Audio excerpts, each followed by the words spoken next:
இரண்டு நிலைப்பாடு தான். ஒன்று தாவேக்காவை நோக்கி நகர்கிறதா, இல்லை தாவேக்காவுக்கு சாதகமாக நகர்கிறதா அப்படிங்கிறது தான் கேள்வியாக இருந்தது. என்ன விசாரணை மேற்கொள்ளப்பட்டிருக்கு? விஜயை வளைப்பதற்கான வியூகங்களை பாஜக கையில் எடுத்துட்டாங்களா? ஜனநாயகன் படத்துக்கும் 41 பேர் மரணத்திற்கும் ஒரு நெருங்கிய தொடர்பு இருக்கு. செயற்கையாக இந்த கூட்டம் நிலைநிறுத்தப்பட்டது எதற்காக? மக்கள் வெளியேறிவிடக்கூடாது என்பதற்காக. நீங்கள் சங்கிலி கட்டி நிறுத்தப்பட்டது எதற்காக? இப்படி பல கேள்விகளுக்கு இந்த விசாரித்த 4 பேரும் எங்களுக்கு மேலிருந்து உத்தரவு 12 மணிக்கு தோன்றுவார், 3 மணிக்கு தோன்றுவார். இந்த உத்தரவுகளை நாங்கள் மக்களிடம் தெரியும். துல்சார் மேத்தா இவர் இந்தியாவினுடைய சொலிசிட்டர் ஜெனரல். இந்த வழக்குக்கு ஆஜராக வேண்டிய தேவையில்லை. அப்போது இதில் ஆஜராகிறார் என்றால் இந்த ஜனநாயகன் படத்திற்கும் கரூர் சம்பவத்துக்கும் ஒரு நெருங்கிய தொடர்பு இருப்பதை நாம் காண முடியும். உங்களுடைய கட்சிக்காரர்கள் உங்களை பார்க்க வந்தார்கள். நீங்கள் ஏன் மருத்துவமனைக்கு போகவில்லை? எனக்கு பாதுகாப்பு இல்லை என்றதான் அசம்பாவிதம் நடந்திருக்கா? உங்களை தாக்குவதற்கோ அல்லது உங்கள் மீது ஏதாவது வன்மத்தை கொட்டுவதோ ஏதாவது நீங்கள் எதை வைத்து நீங்கள் எங்களுக்கு பாதுகாப்பு இல்லைன்னு சொல்கிறீங்க? நான் காவல்துறை அதிகாரி, நீங்கள் எஸ்பி வைத்துக்கொண்டே ஆதவர்ஜனா 2 பேருக்கு வாக்குவாதமே நடந்திருக்கு. நீங்களுக்கு பாதுகாப்பே கொடுக்கல.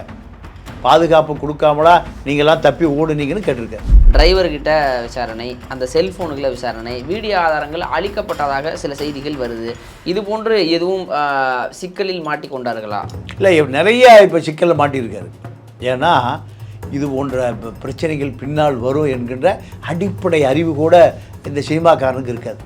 ஹிந்திக்காரர் மதுராந்தா, ஹிந்திக்காரர் தமிழ் போலா.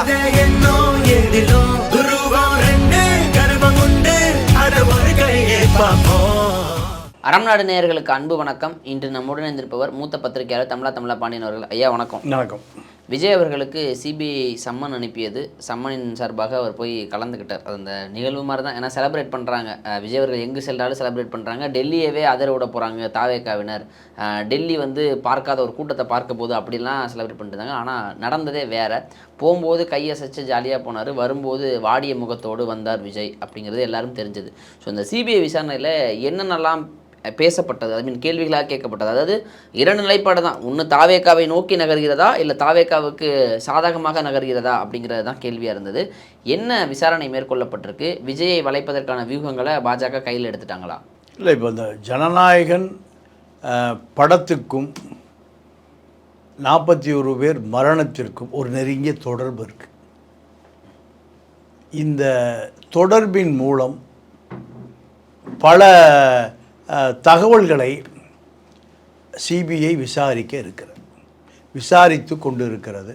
இனிமேல் விசாரிக்க போகிறது. நீங்கள் இந்த ஆதவ் அர்ஜுனா, நிர்மல்குமார், புஷி, அஜித்குமார் ஓட்டுநர், இவர்கள் 4 பேரிடமும் நீங்கள் பத்திரிகை விளம்பரம், தினசரி பத்திரிகையில் விளம்பரம் 12 மணி உங்கள் முன் பேசுவார், இந்த அறிவிப்பை வெளியிட்டது யார்? அதற்கான உத்தரவை பிறப்பித்தது யார்? இதை மாவட்ட செயலாளர் முடிவு செய்தாரா, பொதுச் செயலாளர் முடிவு செய்தாரா, அல்லது நீங்கள் கட்சியினுடைய நிறுவனத் தலைவர் விஜய் முடிவு செய்தாரா? இதற்கு இன்று வரை பதில் இல்லை. 3 பேரிடம் பதில் இல்லை, 4 பேரிடம் பதில் இல்லை. செயற்கையாக இந்த கூட்டம் நிலைநிறுத்தப்பட்டது எதற்காக? மக்கள் வெளியேறிவிடக்கூடாது என்பதற்காக. நீங்கள் சங்கிலி கட்டி நிறுத்தப்பட்டது எதற்காக? இப்படி பல கேள்விகளுக்கு இந்த விசாரித்த 4 பேரும் எங்களுக்கு மேலிருந்து உத்தரவு 12 மணிக்கு தோன்றுவார், 3 மணிக்கு தோன்றுவார். இந்த உத்தரவுகளை நாங்கள் மக்களிடம் தெரிவித்தோம். அதை தாண்டி எங்களுக்கு அதிகாரம் இல்லை. தளபதி எதை சொல்லுகிறாரோ அதுதான் எங்களுடைய கட்சியினுடைய வேதம். அதை நாங்கள் மாற்றுவதற்கோ அல்லது அதை திருத்துவதற்கோ எங்களுக்கு யாருக்கு உரிமை இல்லை. இதுதான் இவர்கள் கொடுத்த வாக்குமூலம். இந்த காவல்துறையை பார்த்து கேட்கிறார்கள். மாவட்ட காவல்துறை கண்காணிப்பாளர் ஜோஸ் தங்கையா, கூட்டம் நேரமாக அதிகமாகி கொண்டே இருக்கிறது, அழுத்தம் குறைகிறது. குறிப்பிட்ட ஒரு ஸ்கொயர் மீட்டரில் 3 பேர் நிற்கணும்னா அங்கே 7 பேர் நிற்கிறான். இப்போ இது மேலும் கூட்டம் அந்த இடத்தை நோக்கி நெருக்கி கொண்டு இருக்கிறது. ஒரு அசம்பாவிதம் நடக்க போகுதுன்னு உங்களுக்கு ஏன் முன்கூட்டியே தெரியல? இதை நீங்கள் தடுத்திருக்க வேண்டாமா? விஜய் ரசிகர்கள், விஜய் கட்சியினர் என்பதை தாண்டி பொதுமக்கள் மீது உங்களுக்கு அக்கறை இல்லையே? சட்டம் ஏன் கடமையை செய்ய மறுத்தது? எங்களுக்கு மேலிருந்து உத்தரவு, எந்த அசம்பாவிதமும் நடந்துடக்கூடாது. அதாவது இந்த கூட்டத்தை மேலும் நிறுத்துவதற்கு நாங்கள் வஜ்ரா வாகனத்தை பயன்படுத்தணும். தண்ணியை பீச்சி அடிச்சிருக்கணும், கண்ணீர் புகை குண்டை பயன்படுத்தியிருக்கணும், தடியடி நடத்தியிருக்கணும். மூன்றும் செய்ய வேண்டாம்னு எங்களுக்கு மேலிருந்து உத்தரவு. அதுக்காக தான் நேற்று டேவிட்சன் ஆசீர்வாதம் ஆஜரானார். இதை தாண்டி இந்த திரைப்படம் ஜனநாயகன் திரைப்படத்திற்கு உங்களுக்கு சான்றிதழ் இல்லாமல் தேதியை எப்படி நீங்கள் நிர்ணயித்தீர்கள்? இது உங்களுக்கு தணிக்கை சான்றிதழ் வந்த பிறகு தான் படப்பிடிப்பு முடிந்து அந்த ரிலீஸ் தேதியை அறிவிக்கணும். அதுதான் முறை. இது எப்படி, எந்த அடிப்படையில் அறிவித்தீர்கள்? இப்படி தான் அந்த கூட்டம் நடந்ததுதான். இதற்கான அனுபவம் உங்களுக்கு இல்லை. இப்படியான பல நெருக்கடியான கேள்விகள். இந்த கேள்விகளுக்கு அவர் அரசியல் ரீதியாக பக்குவமான பதிலை அவரால் சொல்ல முடியவில்லை. ஆம் இல்லை என்கின்ற அந்த அடிப்படை பட்டியலை கொடுத்த பிறகு அவர் சிலதை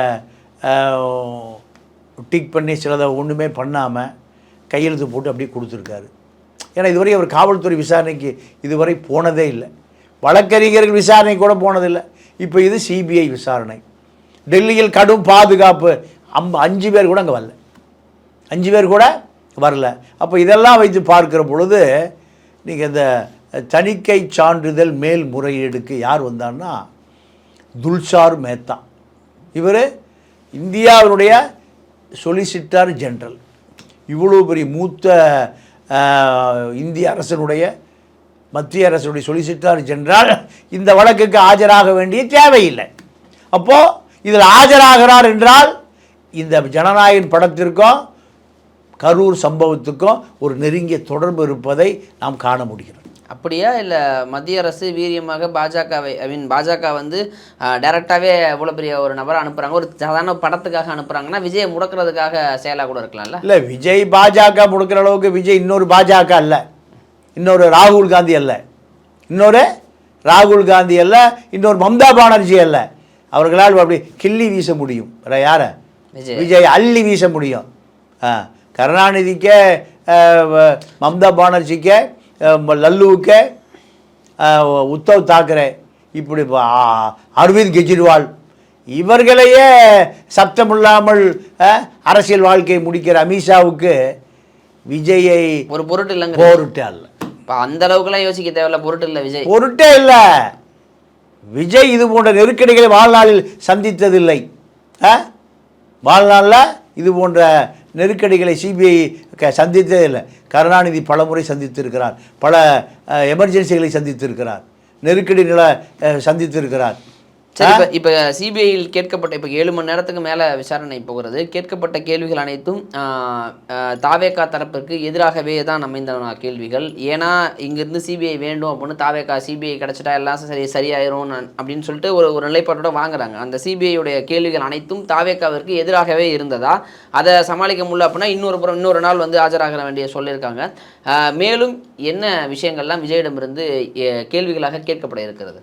விஜயை இப்போ மேலும் அவர்கள் கேட்கப்பட்ட கேள்விகளும் கேட்கப்படக்கூடிய கேள்விகளும் அசம்பாவிதம் நடந்து விட்டது.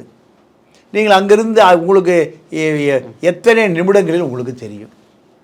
நீங்கள் அடிபட்டவர்கள் அத்தனை பேரும் உங்களுடைய கட்சிக்காரர்கள் உங்களை பார்க்க வந்தார்கள். நீங்கள் ஏன் மருத்துவமனைக்கு இப்போ போகவில்லை? எனக்கு பாதுகாப்பு இல்லை என்றதான் அசம்பாவிதம் நடந்திருக்கா?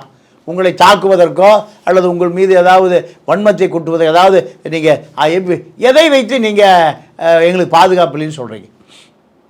நான் காவல்துறை அதிகாரி, நீங்கள் எஸ்பி வைத்துக்கொண்டே ஆதவர்ஜனா 2 பேருக்கு வாக்குவாதமே நடந்திருக்கு. நீங்கள் எங்களுக்கு பாதுகாப்பே கொடுக்கல. பாதுகாப்பு கொடுக்காமலா நீங்கள்லாம் தப்பி ஓடுனீங்கன்னு கேட்டிருக்கார். உங்கள் தலைவர் தப்பி எப்படி ஓடினார்? பாதுகாப்பு இல்லைன்னா மக்கள் சூழ்ந்திருப்பாங்களே. ஒரு அம்மா டயர் மேலே ஏறி உட்காந்து என் மகளை காண கண்டுபிடிச்சி கொடுன்னு கேட்குது, தண்ணி இல்லைன்னு கேட்குறாங்க. அப்போ இதையெல்லாம் காவல்துறை தான் கட்டுப்படுத்தும். உங்களுக்கு பாதுகாப்பு கொடுத்தோம். நீங்கள் பார்டர் தாண்டி போகிறக்கு, புஷி காரில் தப்பிச்சு போகிறக்கு, உங்கள் நடுவில் இறக்கி விட்டு போகிறக்கு, இதெல்லாம் நாங்கள் மானிட்டர் செய்து கொண்டே இருந்தோம். காவல்துறை தரப்பில் உங்களுக்கு முழு பாதுகாப்பு, மக்களுக்கு பாதுகாப்பு நாங்கள் கொடுப்பதை நீங்கள் தடுத்து விட்டீர்கள். தனியார் செக்யூரிட்டி ஒரு ஓய்வு பெற்ற ஒரு டிஎஸ்பி தலைமையில், பேர் மறந்துட்டேன், அவர் தலைமையில் 150 பேரை நீங்கள் பாதுகாப்பு வளையத்துக்கு, விஜய்க்கு பாதுகாப்பு வளையத்துக்கு வைத்திருக்கிறீர்கள்னு நீங்கள் கொடுத்த இப்போ ஸ்டேட்மெண்ட் இருக்கு. இந்த ரிட்டனாக கொடுத்த அனுமதி கோரி கொடுத்த ஆவணம் இருக்குது. விஜய்க்கு பாதுகாப்புக்கு போட்டிருக்காங்க, விஜய் பார்க்க வந்தவர்களுக்கு இல்லை. இல்லை, இப்படி பல விஷயங்கள் அம்பலப்பட்டு நீங்கள் முகம் கிழிந்து தொங்கியதை ஆதவ் அர்ஜுனா, நிர்மல்குமார் உட்பட 4 பேரை விஜய் தனியாக விசாரிச்சிருக்கார். சிபிஐ விசாரணை டெல்லியில் முடிந்த பிறகு பனையூர் விசாரணை 4 பேரை மொத்தமாக விசாரித்தார், தனித்தனியாக விசாரித்தார். சிபிஐ அதிகாரிகள் என்ன கேட்டார்கள், காவல்துறை என்ன பதில் சொன்னார், எஸ்பி என்ன சொன்னார், கலெக்டர் என்ன சொன்னார், டிஎஸ்பி என்ன சொன்னார், நம்ம மீது ஏதாவது சட்டச்சிக்கல் வருமா, இப்படியெல்லாம் பல யோசனைகள். இதற்கு நடுவில் ராதன் பண்டிட், இப்படி ஒரு கிளி ஜோசியர், திருப்பூரில் ஊத்துக்குழியில் மரத்துக்கடியில் கிளி ஜோசியம் பார்த்து கொண்டிருந்த ராகன் பண்டிட் என்ற நபர் கலை இலக்கிய அமைப்புக்கு மாநில செயலாளர். இவர் ஜெயலலிதாவுக்கு, சசிகலாவுக்கு ஆர்டி ரவிக்குமார் என்ற ஒரு மாவட்ட செயலாளரால் முத்துச்சாமிக்கு அறிமுகப்படுத்தப்பட்டு, முத்துச்சாமி மூலம் சசிகலாவுக்கு அறிமுகப்படுத்தப்பட்டு, ஜெயலலிதாவுக்கு அறிமுகப்படுத்தப்பட்டு, குடுக்கல் வாங்கல் வசூல் வேலையை அந்த இப்போ வெற்றிவேல் என்ற மிக சாதாரண நபர், இப்போ அவர் ராகன் பண்டிட் ஜெயலலிதாவோட பல கோடிகளை, சசிகலாவுடைய பல லஞ்சப்பணம் பல கோடிகளை சுருட்டி கொண்டு டெல்லியில் தலைமறைவாக இருந்து, அதன் பிறகு மலேசியாவுக்கு தப்பி சென்று ஜெயலலிதா மரணத்திற்கு பிறகு மீண்டும் டெல்லி வந்து தமிழ்நாட்டுக்கு வந்த ஒரு போலி ஜோசியர் ராகன் பண்டிட். வெற்றிவேல் ராகன் பண்டிட்டாக மாறி நீங்கள் புலி மரத்துக்கே உட்காந்து கிளி ஜோசியம் பார்த்துருந்த நபரை விஜய் இப்போ ஆலோசனை கேட்குறாரு. டெல்லிக்கு போனால் என்ன நடக்கும், முதலமைச்சர் ஆக முடியுமா, கடகராசி கும்பம் என்ன செய்கிறது, லக்கணம் என்ன செய்கிறது, இப்படியான ஒரு போலி கிளி ஜோசியனை நம்பி டெல்லிக்கு அவனை தனி விமானத்தில் அழைத்து செல்லுகிறார். சுக்கிரன் 7ஆம் இடத்தில் இருக்கிறார், லக்கணம் 14. இப்படியான போலிகளை நம்பி அரசியல் அரிச்சோடியே தெரியாமல், போலி ஜோதிடரை நம்பும் அளவிற்கு விஜய் அரசியல் அறிவு இல்லாதவர்னு சொல்ல வரீங்களா? அப்போ அவர் யார், அந்த கிளி ஜோசியன்னு சொல்கிறேன். அப்போ எதற்காக உடன் வச்சிருக்கிறார் ஜோசிய? வேற எதுக்கு அவரால் என்ன புட்டினோடையும் ட்ரம்ப்போடையும் அமித்ஷாவோடையும் மோடியோடையும் பேசி அப்படின்னு காப்பாற்ற முடியுமா? அரசியல் ஆழமாக தெரிஞ்சவர் என்ன, அவர் சசிகலாவையும் ஜெயலலிதாவை ஏமாற்றுவதற்கு என்ன அரசியல் ஆழமாக தெரியணும்? அங்கே ஏமாத்திட்டு வந்து இங்கே ஏமாத்த வேற என்ன பாதுகாப்புக்கு விஜய்கிட்ட பாதுகாப்பு இல்லைங்கய்யா. விஜய் ஏமாந்துட்ட, விஜய்க்கு தெரியாது அவர் யாருன்னு. இல்லை, விஜய்க்கு விரும்பி வர சொல்லியிருக்காரு. ஏன்னா அவரை பார்க்குற ஒரு பூரா, இப்போ எனக்கு தெரிஞ்ச ஒருத்தர் ஒரு கட்சியில் இணைஞ்சார். அந்த நபர் சொன்னார், உங்களை பார்க்குற போது மிகப்பெரிய ஒரு தலைவர்களுக்கான தகுதி வந்துருச்சு, ஒரு ஒளி வட்டம் தெரிகிறது. இப்படி சொன்னோன்னையும் உண்மையாகவே தெரியுதா? இவர்களெல்லாம் ஒரு ஷோகேஸ் பொம்மைகள், ஜெயலலிதா உட்பட. இதில் கீழே இருக்கக்கூடிய நபர்களோடு தொடர்புடையவர் யாருன்னு கேட்டிங்கன்னா எம்ஜிஆர் தான். நீங்கள் ஒரு படம், ஏன்னா விஜயுடைய அப்பாவும் அம்மாவும் திரைப்படத்தில் ரொம்ப கடுமையாக உழைத்து ஒரு நிலைக்கு வந்த பிறகு தான் விஜய் திரைப்படத்துக்கு கொண்டு வர்றார். அப்போவே காரு, பங்களா, வீடு, டிரைவரு எல்லாம் வந்துடுவான். அப்போ அவருக்கு ஒரு பணக்கார வீட்டு பையன் அவன் வாழ்நாளில் வாழ்ந்து முடிந்து சாவதற்குள் அவன் சந்திக்கிறதே மொத்தம் 20 பேர் தான். தோட்டக்காரன், சமயக்காரன், அப்பா, அம்மா, பொண்டாட்டி, புள்ள, கார் டிரைவரு, கம்பெனி மேனேஜரு, மொத்தம் எத்தனை பேரை? 20 பேர் தான். அவன் சுடுகாட்டுக்கு போகும்போது நம்ம 1 மணி நேரத்துக்கு 250 பேர் சந்திக்கிறோம். ஒரு மணி நேரத்துக்கு எனக்கு தெரிஞ்ச திருப்பூரில் ஒரு ஒரு ஒரு கோடீஸ்வரர், அவருக்கு வாரிசு இல்லை, ஒரு மருத்துவமனை கட்டணும்னு ஒரு டாக்டர்கிட்ட அவருடைய ஃபேமிலி டாக்டர் 5 கோடி ரூபா கொடுக்குறாரு. 5 கோடியை கொடுத்து ஒரு இடமும் கொடுக்குறாரு. அந்த டாக்டர் 5 கோடி அந்த இடம் எல்லாமே அவர் பேர் எழுதிக்கிட்டார். இப்போ 5 கோடியும் போச்சு, அந்த மருத்துவமனை அவர் பேருக்கு போச்சு. அவர் கேட்குறாரு, டாக்டர்களெல்லாம் தவறு செய்வார்களா? டாக்டர் யார் தவறு செய்வான்? போலி டாக்டர் படிக்காத முறை நீங்கள் டாக்டர் பச்சை முத்திட்ட கொண்டு போய் 50 லட்ச ரூபாய் மூஞ்சில் வீசி இருந்தால் 5 வருஷம் கழிச்சு அவன் டாக்டர். குடல் எது, குண்டாமணி எது, கணையம் எது, ஒன்றுமே தெரியாது, அவன்லாம் டாக்டர். எனக்கு தெரியும். அப்போது இது போன்ற போலிகள் நிறைந்த உலகமாகி போச்சு. அப்படித்தான் விஜய் சொல்கிறீங்க. விஜயை பொறுத்த வரைக்கும் நீங்கள் அரசியல் ரீதியாக எப்படி அணுக வேண்டும்? சினிமாவில் ஒரு நல்ல கலைஞன் எடுத்த முறை தற்கொலை பண்ணி செத்து போயிட்டு அது வேறு விஷயம். ஆனால் நீங்கள் அரசியல் என்பது ஒரு கொடூரமானது, கடுமையானது. நீங்கள் எம்ஜிஆர் கூட நிதியமைச்சராக இருக்கார், நாஞ்சில் மனோகரன் ஒருத்தர். 77 அமைச்சர் ஆன பிறகு எம்ஜிஆர் அவருக்கு அனைத்து, ஏன்னா அவர் பெரிய அனுபவசாலி, இந்திரா காந்திக்கு வேண்டியவர். ராஜமாதா சிந்தியா குவாலியர் ராணி தான் அந்த புரட்சிவாக்கு வீடை கட்டி கொடுத்தாங்க. யாருக்கு? நாஞ்சில் மனோகரனுக்கு. எம்ஜிஆருக்கு நகமும் சதை. நிதியமைச்சராக எப்படி இருப்பார்னு பாருங்கள். எம்ஜிஆருடைய ஆட்சி கலைக்கப்பட போகிறது. இந்திரா காந்தி நாஞ்சில் மனோகரன் கூப்பிட்டு கேட்குறாங்க, ஆட்சியை கலைக்க போகிறேன், எம்ஜிஆர் ஆட்சியை, உன்னால் முதலமைச்சராக முடியுமா? இந்த சட்டமன்ற உறுப்பினர்கள்லாம் நீ சொன்னி கேட்பானா? அவன் கூத்தாடி பின்னாடி தான் நிற்பான், ஏன் முன்னாடி எவனும் நிற்க மாட்டான். அதுக்கு பிறகு ஆட்சி கலைக்கப்படுகிறது. ஆட்சி கலைக்கப்பட்ட பிறகு இந்த செய்தி எம்ஜிஆருக்கு தெரியுது. ஆட்சி கலைக்க இந்திரா காந்தி கூப்பிட்டு கேட்கும்போது ஏன் என்கிட்ட சொல்லலை? உன்னை நான் நிதி மந்திரியாவில் வச்சுருந்தேன், உன்னை எனக்கு 2ஆம் இடத்துல வச்சுருந்தேனே. அதோடு தான் நாஞ்சில் மனோகரன் அங்கே தப்பிச்சு எங்கே வந்தார்? திமுகவுக்கு வந்தார். இப்படி தான் அரசியல். இது விஜய்க்கு தெரியுமா? விஜயோடு நிழலாக இருக்கிற ஆதவர்ஜன் என்ன பண்ணுவார்? புஷி என்ன பண்ணுவார்? கிடைக்கிற போக்கெல்லாம் மீட்டர் வாங்கிட்டு இருக்காரு. சரி, இப்போ புஷி ஆனந்த் வந்து ஆல்ரெடி ஒரு ஜோசியக்காரரை கொண்டு போய் விட்டார்னு சொல்லி தான் இங்கே கடலூர் சந்திரசேகர் இப்போ மறுபடியும் பெரிய சந்திரசேகர் வந்துட்டார். கிளி ஜோசியம் வெற்றிவேல் இப்போ ராகன் பண்ணிட்டாங்க. பல கோடிகளை வச்சிருக்கார். டெல்லியில் பங்களா, டெல்லியில் இப்போ என் பங்களா வந்து தங்கிங்க. எங்கே? ராகன் பண்டிட்டுக்கு டெல்லியில் பெரிய பண்ணை வீடு வச்சுருக்கார். அப்போ மலேசியாவில் மிகப்பெரிய பண்ணை வீடு. இப்போ கிளி ஜோசியரை நம்பி விஜய் சிபிஐ அலுவலகத்துக்குள்ளே போனார். அதுதான். ஆனால் அது சொன்னது நடந்துச்சா? என்ன நடந்தது? ரிவிட் எடுத்தான் சிபிஐ அதிகாரிகள். சிபிஐ அதிகாரிகள் நீங்கள் கேட்குற கேள்விக்கு திணறிக்கொண்டு பதிலே சொல்ல முடியல. ஒரு அதிகாரி ஒரு கேள்வியை கேட்டு முடித்து சொல்லி முடிப்பதற்குள் அடுத்த கேள்வி அந்த அதிகாரி கேட்பார். யோசிப்பதற்கு கூட நேரம் இல்லை. விசாரணை முடிஞ்ச பிறகு 2 மணி நேரம் சும்மா உட்கார வச்சுருந்தாங்கன்னு சொல்கிறாங்களே ஐயாத்துக்கு. சார், அதாவது மொத்தம் 12:30 மணிக்கு போகிறாரு, 6 மணிக்கு விட்டாங்க. இந்த நேரம் எப்பவுமே ஒரு மனிதனுடைய மன அழுத்தத்தை சிபிஐ அதிகாரி அப்போ சிபிஐக்கு போனால் உங்களை ஒரு ரூமில் உட்கார வச்சுருவான். உட்கார வைத்து கொண்டு மானிட்டரில் உங்களுடைய பாடி லாங்குவேஜை முதல்ல பார்ப்பாங்க. பயந்து இருக்கானா, வெளியேறி இருக்கானா, கேஷுவலாக இருக்கானா, இதெல்லாம் இங்கே மனோதத்துவ ரீதியாக ஒரு குற்றவாளியை தெரிந்து கொள்வது தான் சிபிஐ. Mental torture. அதிகமாக நீங்கள் தண்ணி குடிக்கலாம், யூரின் போக முடியாது.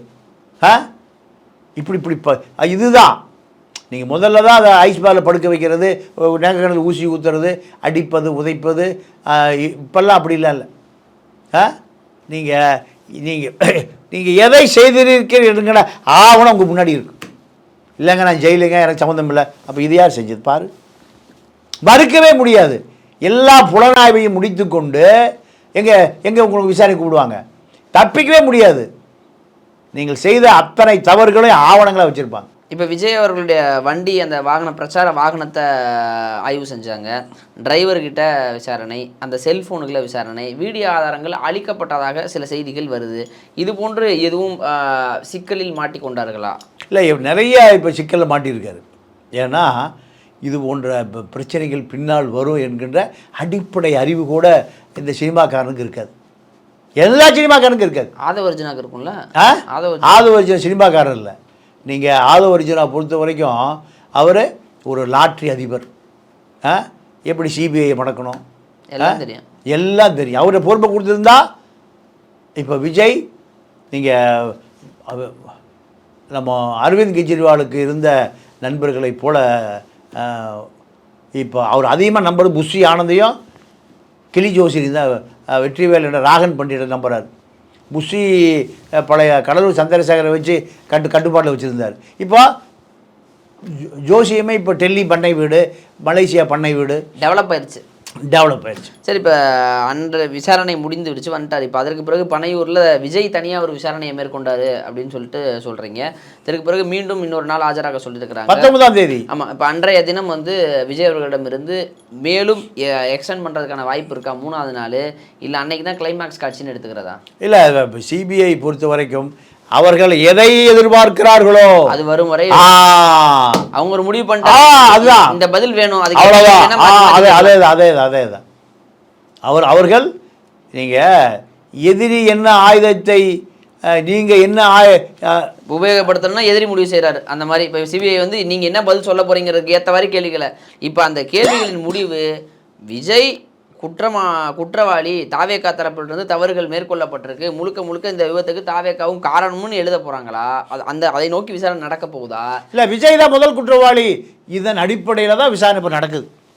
விஜய் தான் முதல் குற்றவாளி. A1 விஜய் தான். ஏன்னா அத்தனை அதிகாரங்களும் வைத்திருக்கிறவர் விஜய். எங்களுக்கு எந்த அதிகாரமும் கிடையாது. அத்தனை அதிகாரங்களும் குவிந்து கிடக்கிற இடம் நீங்கள் பனையூர் தான். இப்போ 19ஆம் தேதி விஜய் A1 குற்றவாளி அப்படின்னு சொல்கிறது தான் கிளைமேக்ஸுங்கிறீங்க. விஜய் அதற்கு முன்பு அவர்கள் எதிர்பார்க்கிற பாஜக எதிர்பார்க்கிற அசைன்மெண்ட்ஸை அந்த தகவலை, அந்த சமிக்கைகளை, இப்போ நேற்று கூட அவர் டெல்லியில் தங்க வைக்கப்பட்டு ஒரு சந்திப்புக்கு ஏற்பாடு நடந்து அது நடந்துதான் நடக்கவில்லையா என்று இது வரைக்கும் தெரியல. யாரு கூட? யாரோ XRY எதிர்பார்க்கிற அந்த நட்பு வளையம் என்டிஏ கூட்டணிக்கு வந்துடுற சொல்லி அனுப்புங்க, எல்லாமே முடிச்சுக்கலாம். இதுதான் எடப்பாடி 3 நாளைக்கு முன்பு நம்மகிட்ட பெரிய கட்சி வர போதியா, ஜெயிச்சாச்சு போ வேலை பார் எங்க சொல்றாரு. அப்போ லீமா ரோஸ் மார்ட்டினுடைய மனைவி போய் எங்கள் திருவாரணம் தொகுதிக்கு அந்த அம்மா பிறந்து வளர்ந்த ஊர் போய் அந்த அம்மா நாமினேஷன் தாக்கல் பண்ணிடுச்சு. 15,000 ரூபா கட்டி எடப்பாடி அந்த அம்மா பாஜகலப்போ இருக்குது. ஐஜேகேல வந்து இப்போ அங்கேயும் ரிசைன் பண்ணல, பாஜக ரிசைன் பண்ணல, இங்கே வந்து வாங்குது. வேலுமணி நீ தானே பண்ணுறியா? வேலுமணி ஆமாம் நான் தான் ஏற்பாடு பண்ணுறேன், 10 தொகுதிக்கு கேரண்டி அவங்க செலவு பண்ணிடுவாங்க. இப்படி சொன்ன பிறகு நீங்கள் எடப்பாடி பார்த்து பூங்குத்து கொடுத்து கட்சியில் சேருது. கட்சியில் சேரதுக்கு முந்தைய என்ன பண்ணியாச்சு? வேட்புமனு வாங்கியாச்சு. அதன் பிறகு எடப்பாடியும் மார்ட்டினும் பேசிய பிறகு ராமநாதபுரத்தில் 5 தொகுதி, சிவகங்கையில் 10 தொகுதி செலவு நான் பார்த்துக்கிறேன்னே. அவங்க பிறந்த ஊர் திருவாடானே, அந்த மக்களுக்கு ஏதாவது செய்யணும்னு நினைக்கிறாங்க. கடைசி காலத்தில் வேறு ஒன்றும் இல்லைண்ணே, நான் பார்த்துக்கிற 10 தொகுதி முடிஞ்சுது. சரி, இப்போ இந்த டீலிங்லாம் விஜய் அவர்கள் என்டிஏல வரணும். இப்போ டெல்லியில் ஒரு ரகசிய சந்திப்புக்கு பிளான் பண்ணாங்க, அது நடக்கலை. இப்போ இந்த ஒரு 4 நாட்களில் அந்த ரகசிய சந்திப்போட சமிஞ்சைகளை விஜயிடமிருந்து பெறப்பட்டால் வழக்கு போகிற திசை வேறு, இல்லை என்றால் திசை வேறு. இதுதான் முடிவு 19ஆம் தேதி. இப்போ ஏன் பாஜக விட்டு வச்சிருக்குன்னா, இப்போ இவர் குற்றவாளி என்று அறிவிச்சா மறுபடி அவர் சமிக்கை கொடுத்தவர் குற்றவாளி இல்லைன்னு, அதனால அவங்களும் வெயிட் பண்றாங்க. நாள் இருக்குல்ல, அதனால வெயிட் பண்றாங்க. அவர்களும் நாகரிகமாக, அரசியல் நாகரிகத்தோடு. நீங்கள் அரசியல் நாகரிகம் என்பதே ஒரு சூழ்ச்சி தான். நீங்கள் அரசியலை செய்த சாணக்கியன் மிகப்பெரிய சூழ்ச்சிக்காரன். அதுக்கு பேர் என்ன பேர்? சாணக்கியத்தனம். ஆங்கிலத்தில் டிப்ளமேட்டிக்ஸ், ராஜதந்திரம். சதி செய்வது தான் ராஜதந்திரம். இப்படியாவது வெற்றி பெற வேண்டும். 19ஆம் தேதி வரை என்ன நடக்குது, அன்னைக்கு என்ன நடக்குதுன்னு பொறுத்து பார்ப்போம் ஐயா. நேரம் கொடுத்ததுக்கு நன்றி ஐயா. நன்றி, வணக்கம்.